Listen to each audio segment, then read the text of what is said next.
Welcome to Screw the Commute, the entrepreneurial podcast dedicated to getting you out of the car and into the money, with your host, lifelong entrepreneur and multimillionaire, Tom Antion. Hey everybody, it's Tom here with episode 469 of Screw the Commute podcast.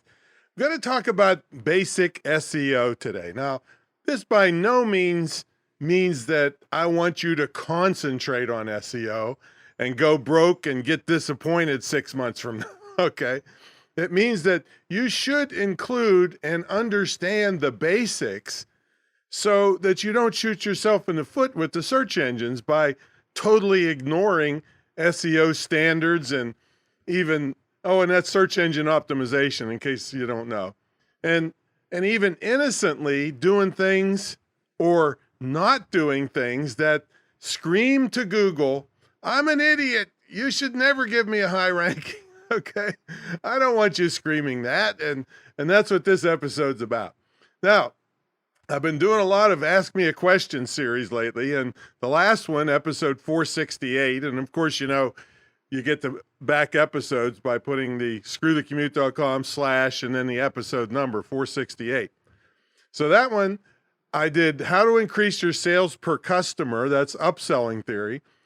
What are bundled offers? That's related to upselling. What is glanceable marketing? And the pros and cons of text marketing. So that was episode 468. Now, how'd you like me to send you big checks? Well, if you're in my affiliate program or referral program, I can send you lots of money. So check it out by emailing me at tom@screwthecommute.com, and I'll give you the details. Like always, grab a copy of our automation ebook, and please put this stuff into play. You're going to thank me for it. You can grab a copy at screwthecommute.com/automate free. We sell it for $27, but it's yours free for listening to the show. And while you're at it, pick up a copy of my podcast app at screwthecommute.com/app so you can put us on your cell phone and tablet and take us with you on the road. Now, we're still in the middle and we're working hard on our program with my school to give scholarships to persons with disabilities. So we have a crowdfunding campaign. We implore you to help out. It's one of the nicest things, best things you could ever do for a person, giving them a chance to study at home because of their physical disabilities and legitimately work at home. So check that out at imtcva.org. That's my school website. Of course, that'll be in the show notes, /disabilities. And then at the top of the page, click on the GoFundMe campaign, and you can see some of the people in the program already. We're going to use some of the money to hire people to help run the program. And then I'm going to roll it out really big when I can prove that I can get these people hired. So check it out. All right, let's get to the main event, basic SEO. Now, I got to say again, I don't want you depending on SEO or spending money on an SEO firm, which they pretty much hate me, and a bunch of them used to attack me regularly. What I'm going to tell you today is if you have an IQ at least half your shoe size, okay, you should be able to implement what I tell you today. And I'll have a few things that you shouldn't do, and I'll have a couple things that if you had a little bit of cash, you could have a geek do for you, but not a lot of money and not a lot of time invested. Now, we depend on email lists and paid traffic for enormous amounts of money around here. But that doesn't mean I'm not happy to accept free traffic from the search engines. So these simple tips are going to give you a greater chance to be found, and you won't have to spend a nickel to implement them. Okay, now, first thing is last Monday, episode 466, I talked about backlinks. This is, if you were going to spend some time on SEO, this is the biggest payback and the fastest payback and the longest payback. So I'm not going to go into that again. That was episode 466. And then, of course, all of this revolves around what I've been harping on for 100 years is keyword research. So you should understand episode 1 and episode 130, which was about voice search. Episode 1 was the biggest mistake people make is they don't do their keyword research. So you really need a firm idea about that before you can implement these things that I'm telling you today. And if you hear a dog in the background, I would have a rescue dog here, and she's a little upset this morning. Jenna, quiet. I'm trying to tell these people not to waste money on SEO. I took her out twice already today. She's pooped and peed, and I don't know what's wrong with her today. Okay, here's the first thing that freaks people out. You have a better chance of being found if your site is about one topic. If you lump 50 topics on a website, the search engines say, well, what is this person, a jack of all trades? And so that hurts you in the search engines. If you don't care about search engines, it doesn't matter because you can direct people with paid traffic and email directly to certain pages. But if you want to be found by the search engines eventually, then the more topics you have, the less chance you have. So one topic is good. Now, this is an interesting thing. For a long time, keywords in your domain name were really made this really important. And we were doing all kinds of weird stuff. I mean, I mentioned this in the backlink section. I'd have like public speaking.com. That doesn't fly anymore.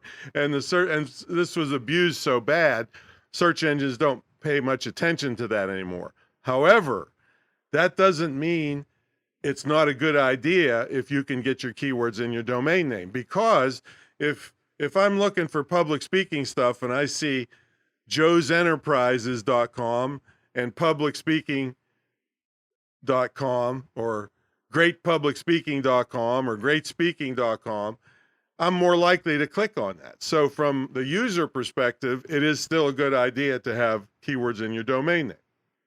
Now you have to have a good quantity of content on your pages. Now the number of words has varied widely over many years, from 300 to 7,000. So there's no worry about the number of words. It's just, is it quality content and substantial? It's not, you can't just put, like a squeeze page with a sign up and a couple words and expect to get that page to rank.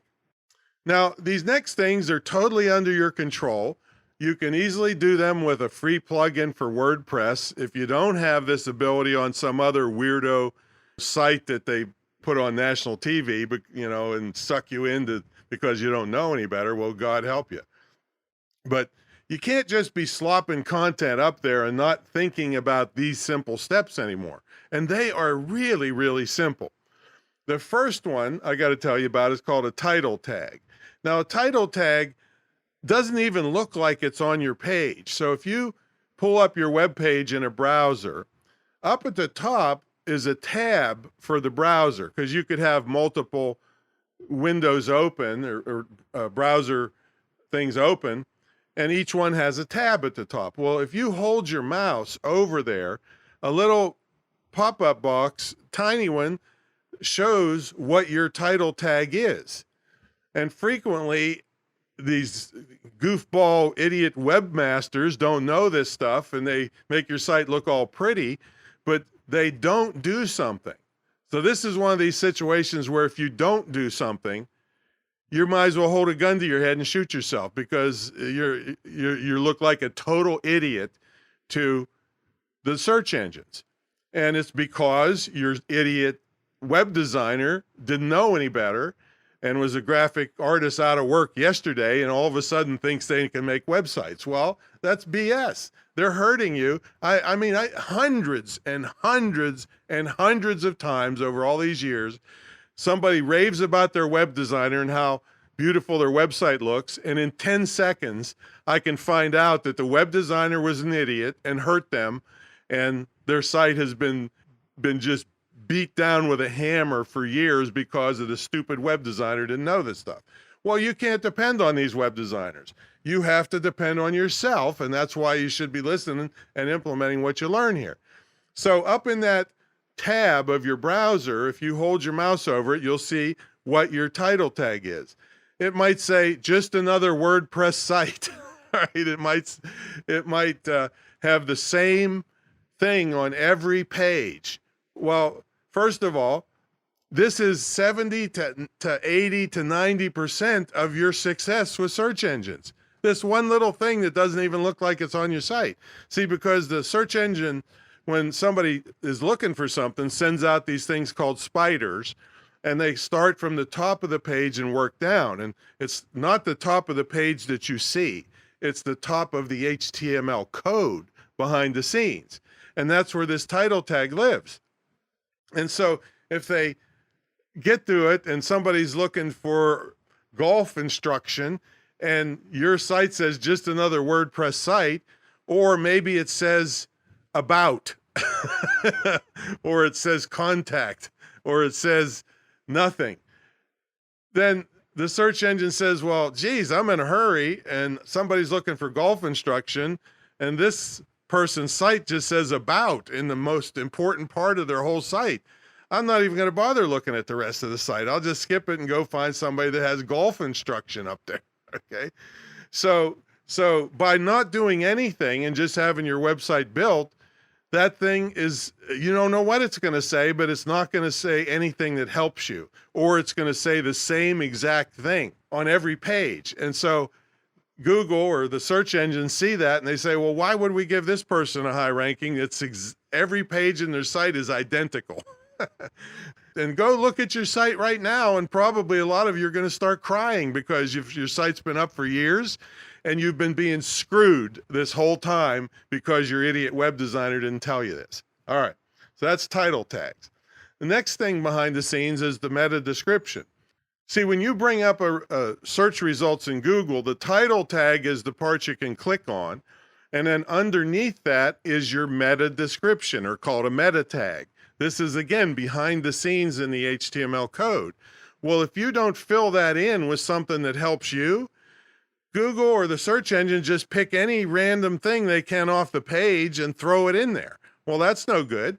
So you can control that. And there's plugins for WordPress like Yoast and all-in-one SEO pack that makes it where you don't have to know anything about code. You just fill the words in. You do need to know the words from your keyword research, but you don't have to know any code stuff. You just plug it right in there. No, it shouldn't cost you, it definitely won't cost you anything once you install one of those plugins. So that's the meta description.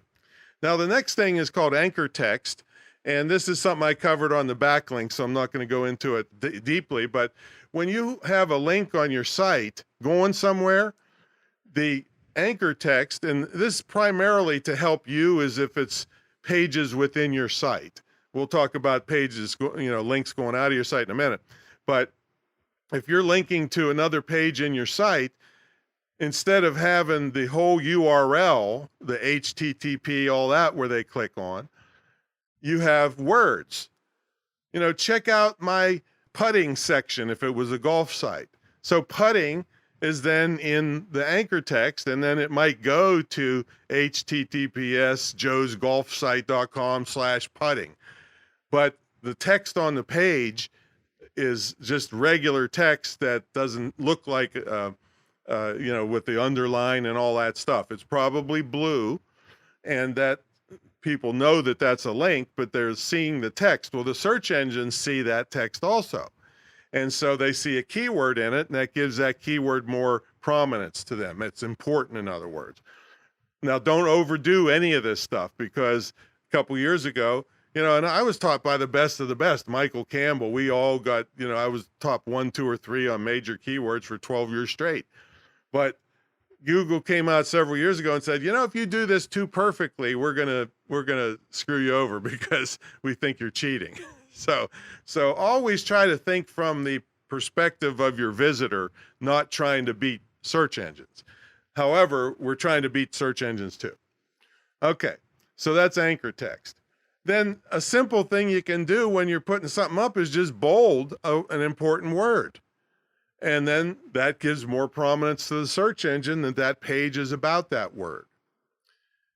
There's other things called H1 and H2 and H3 tags. These are little tags. Again, you don't have to know any code to put these on, that send a message to the search engines that, hey, this section or these words are really important. And all you have to do is hit a drop down box writing your thing, and it'll say H1 or H2 or H3. H2 is less important. That might be a subheading. And H3 would be a subheading of a subheading. But H1 is like saying this is really, really important. So those are H1 and H2 tags. Another thing you can do that no web person would have any clue to do for your site is make a frequently asked questions. This is back to your keyword research. What are people actually exactly saying when they're asking stuff? And also, if you are already prominent in your field, you get a lot of questions. Well, write them down exactly how they were and have them put on your website, and then put the answer up there. Search engines love frequently asked questions. Now, keywords near the top of the page get more attention than near the bottom of the page. Now, that doesn't mean you slop all your keywords at the top of the page. And while I'm thinking about it, don't lump a whole 50 different keywords on one page. Make different pages about different keywords. Don't put too many on one page because it dilutes the value of any one of them. But anywhere, slant it near the top of the page, but that doesn't mean that don't put any near the bottom of the page. All right, another simple thing you can do is any images on your website. Well, first of all, what good does it do you to put an image on your website from the search engine perspective who's looking at the code? They're not looking at the picture. And it says image 47829. That doesn't do crap for you. So name your images with keywords that are appropriate for that image. And then there's also a thing that's going to help you with persons with disabilities, which I'm concentrating a lot more on now since I've got them in my school, persons with disabilities, is the alternative description or alt description of an image. This should describe the image for people that are sight impaired. You can still describe the image, but make sure you get keywords in there. See, so, and this also helps you because a lot of people use Google image search. All right, so all those are simple things. If you spent a day or two learning how to do this stuff, even one day, you could do it. Get somebody to install the all-in-one SEO pack or Yoast, one or the other. It doesn't, you don't use both of them. There's probably a million YouTube videos showing you how to put the stuff in. And it's just text. You don't have to go into the code at all. So, there's no reason not to do this. All right, so here's some don'ts. Try not to link out to sites that are unrelated to your topic, because you want to look like a good resource to Google besides a good site yourself. So if you're linking to all kinds of random stuff, Google says, geez, this isn't a great resource, and it's just part of the thing that convinces them you're not worthy of a high ranking. Now, if you do need to link to a site that's unrelated, again, this is very easy. You put a no follow tag on it. You do not have to go into the code, but you're telling Google, hey, I needed to link out to this thing, but please don't follow this, and it's not me. I'm innocent. These are all layman's explanations. The SEO guys are probably puking. But anyway, try not to link out to stuff that's unrelated to you. And then don't link trade. This used to be a big deal. We taught like crazy to trade links with people. Well, chances are it hurts both of you, because if your sites aren't totally related in the same industry, then it's going to look bad. Google can see. Google's like the Wizard of Oz. It knows all, sees all. So it sees you linking to each other, and that makes it sketchy. Like, well, that's not a natural occurrence usually. So you're trying to game the system. That's what they think. So don't link trade anymore. And if you had link trades, negate them. Now tell the people, you might have had a deal with somebody and you explain to them why it's bad. And then if they still want to link to you, great, but you're not going to link to them anymore. And no redirects. Redirects is when somebody goes to a certain URL, but it instantly, like milliseconds, sends them to some other URL. Well, these are highly frowned upon by the search engines because it looks like you're trying to trick somebody to go one place and then send them the other place. Now, there are legitimate reasons to use it sometimes, but very seldom.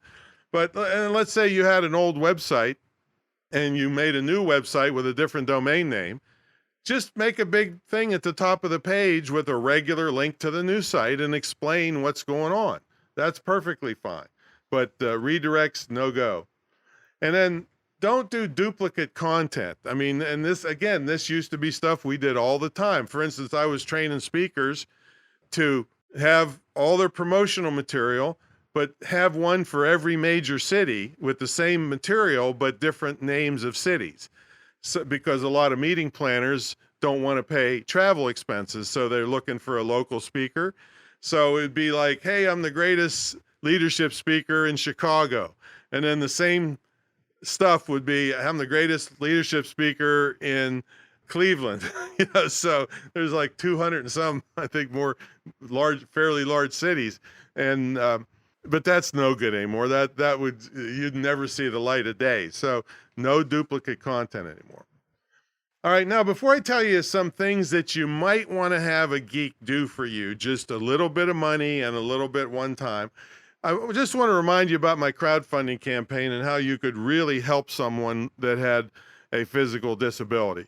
I can jump in the car and be to 7-Eleven and back in 15 minutes. But to a person with a physical disability, I mean, it could take them an hour just to get ready to get into a car, if they can even drive a car, and get there. And then, it could be an hour and a half to make that round trip. So they kind of dealt kind of a hand that most of us didn't get dealt. So please help them out. I kind of say it's like getting your name on a park bench or a library, because you're changing something permanently for people. So check it out at imtcva.org/disabilities. That's the plural version. And then at the top is the link to the crowdfunding GoFundMe campaign. And it's going like great guns, and we'd love to have you as part of it so we can really ramp the program up. Okay, so here's some things that you might want to have a little geek work with.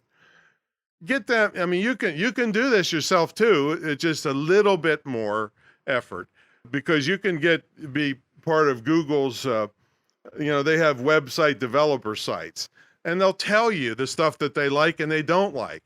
So, and they'll even help you evaluate your site. So you can, one of the big things is page speed. Your page must load really fast. A lot of people take a picture off their cell phone, load it up to their web page, and it's the super highest quality version of the picture you think is going to be good and look better. No, it doesn't look any better than the low resolution version, but it makes the page take hours to load. So you have to optimize your images for screen viewing. You can learn how to do this in about 10 minutes. All right. But anyway, you need to make sure your site loads really fast. And it must be mobile friendly. That's been for years now. Most of the searches and the site needs to work well and look good on cell phones and tablets. Then another thing that helps the search engines is called a sitemap. This is a listing of all your pages that they can crawl with their spiders and look at your whole site really fast. So that's something that a geek could make for you. And then the last thing sounds kind of crazy. It's called a schema markup. I'm not going to get into it, but let's for instance, take your frequently asked question page. That can be put up there in a certain way that the search engines like even better. But it's a geek thing. I don't know how to do it personally. I just know that if it's done, it helps you out. And it doesn't necessarily get you a higher or lower ranking, but more of your results can show up if you do show up. You've seen websites where it has different sections of the site showing up underneath, so you take up a big part of the screen rather than a little part of the screen with just a link to your site. So that's called schema markup. Again, far out of the scope of this episode. But if you do these simple things, you're not shooting yourself in the foot, and you'll have a chance to get some free traffic over time. But you have to pay attention to this every time you put content up to make sure you're doing it correctly. And then you make sure your title tags are good on each page of your site. They should be different, and all of that stuff. And you'll grab some free traffic over time off the search engines. But again, It doesn't mean I'm not concentrating on email and paid traffic to get stuff done fast. It's totally under my control. All right, so please help out on the crowdfunding campaign, and I will catch you on the next episode. See you later.